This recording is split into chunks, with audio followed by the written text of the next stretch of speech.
สวัสดีครับวันนี้จะมาแกะกล่องรีวิวนะครับลำโพง 6.5 นิ้วนะครับเป็นแบบแกนร่วมนะครับยี่ห้อ Cowbells นะครับเป็นรุ่น KC นะครับ CL KC65 นะฮะตัวนี้เป็นตัวใหม่ที่เพิ่งซื้อมานะแต่โมเดลในลักษณะของการออกแบบค่อนข้างจะใกล้เคียงกันนะครับเมื่อเปิดกล่องออกมานะเหมือนเดิมเลยนะฮะแล้วก็มีตะแกรงหน้ามาให้นะครับส่วนตัวลำโพงนะฮะ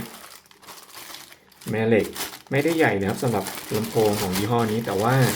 ให้เสียงนี่ค่อนข้างดีนะครับวูฟเฟอร์นะครับเป็นลายเคปลาร์นะครับขึ้นรูปสวยงามขอบวูฟเฟอร์นะครับค่อนข้างที่จะหนานะฮะแล้วก็กว้างทีเดียวนะครับมีโอกาสที่จะให้เสียงเบสที่ค่อนข้างดีแล้วก็ตัวเสียงกลางเสียงแหลมนะก็อยู่ที่ตรงนี้นะครับวูฟเฟอร์เนี่ยดีทีเดียวนะฮะแม่เหล็กนะฮะไม่ใหญ่นะครับตัวนี้ทำกำลังขับได้ที่160 วัตต์นะในกล่องนี่ก็จะมีในสายลำโพงมาให้นะฮะแพ็กเกจประมาณนี้นะครับของยี่ห้อนี้นะครับในส่วนของตัวสเปคนะครับที่เขียนระบุไว้นะครับก็แม่เหล็ก20 ออนซ์นะฮะก็ค่อนข้างที่จะใหญ่ประมาณนึงนะฮะที่อยู่ที่4 โอห์มนะอิมเพดแลนซ์นะฮะแล้วก็กำลังขับเนี่ย160 วัตต์160 วัตต์ตัวนี้นะครับจะเป็นในส่วนของตัว2 ตัวนะฮะถ้าเป็นตัวเดียวก็จะอยู่80 วัตต์นะครับส่วนความถี่ที่ทำได้อยู่ที่60 เฮิร์ตซ์นะครับถึง 21,000 เฮิร์ตซ์นะครับความถี่หรือความไวเสียงที่ทำได้นะครับอยู่ที่91 เดซิเบลนะฮะเดี๋ยวเราจะมาลองดูว่าจะให้เสียงเป็นยังไงบ้างนะครับสำหรับลำโพงยี่ห้อนี้ก็รุ่นนี้ที่เราได้มาใหม่นะครับ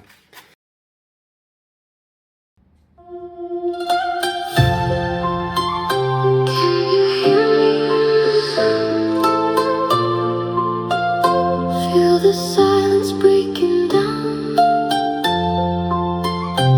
In the dark, I'm reaching out. Where are you now?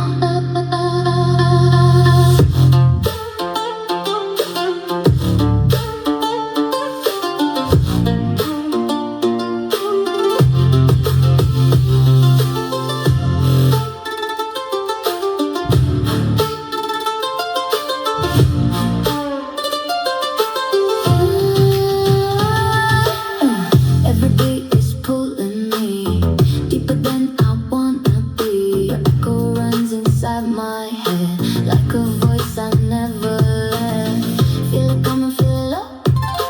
Heartbeat moving way below. Closer now, don't let go. Let the bass take control. Where are you now? Lost in the sound. Feel the bass keep below. Let it lose control.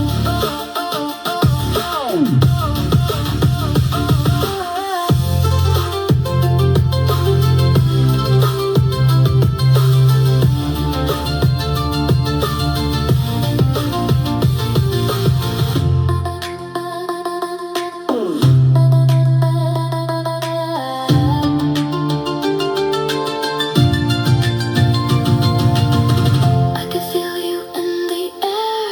Every sound takes me there. In the silence, I still know you're not gone. You're below. Where are you now?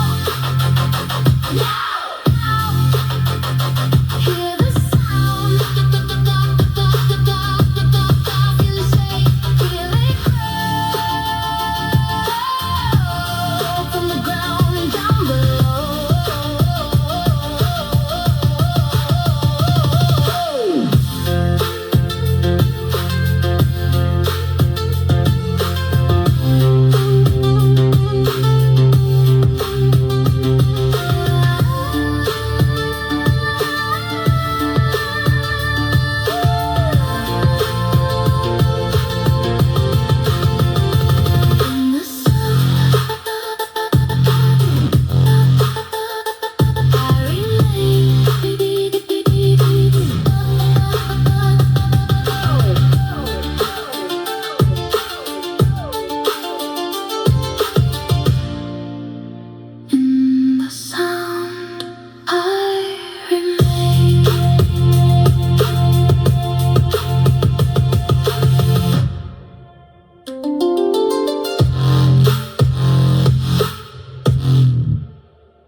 โอเคครับจบไปแล้วสำหรับการทดสอบนะครับลำโพงคาเวลตัวนี้นะครับรุ่นนี้ซีรีส์นี้ให้เสียงค่อนข้างจะดีเสียงเปิดนะครับสเตจนี่คือกว้างนะฮะรายละเอียดดีมากเสียงเบสนะค่อนข้างที่จะลงได้ลึกแล้วก็นุ่มนะฮะ